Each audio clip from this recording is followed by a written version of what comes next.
Respublika yığma komandası dünya çempionatında 16 nəfərdən ibarət heyətlə çıxış edib. İdmançılardan doğulduğu Azərbaycan Karate Federasiyaları Asosiasiyası Gəncə Regional Şöbəsinin yetirməsidir. Yarışlar kata, kumite, jukumite və komanda kumite üzrə keçirilib. Dünyanın 40-dan çox ölkəsinin qatıldığı bu çempionatda Gəncə idmançısı Qurban Tağıyev şəxsi hesabda kumitedə birinci yerə çıxıb.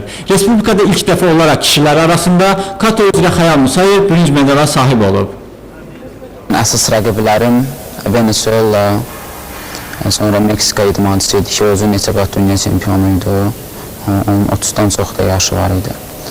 Və Allaha çox şükürlər olsun ki, yarışda var gücümüzlə iştirak elədik. Düzdür, bu idmandır, olur çempionatlarda idmançı görürsünüz ki, hakimlərin bəzi haqsızlıqlarla, ədalətsizliklərlə rastlaşırıq. Necə ki, mən bu səfər rastlaşdım. Özümü çempion kimi hiss edirəm. Qızlar arasında da idmançılarımız yüksək nəticə əldə ediblər. 14-15 yaş qrupunda Könül Rızayeva katada birinci medal qazanıb. Çox çətin yarış idi. Mən həyəcan keçirdim ilk dəfə. Udandan sonra yaxşı oldum və keçdim mən ikinci tura. İkinci turda udum, finala düşdüm. Finalda mən özüm istədiyim katanı seçdim və orada yaxşı nailiyyətlər göstərdim. Almanya qızı birinci yerə çıxartdılar, o birinci yerə çıxdı. Belarus qız ikinci yerə və Azərbaycanı da mən üçüncü yerə çıxdım. Çempionatda kumite üzrə Azərbaycan yığma komandası 40 dövlət arasında birinci yerə çıxıb.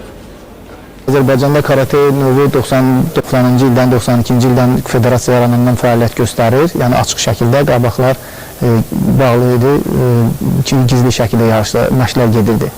Amma Avropa dövlətləri 25 il, 30 il var ki, onların ənənəsi, karate ənənəsi artıq dövlətlərdə 25 il, 30 ildən artıqdır.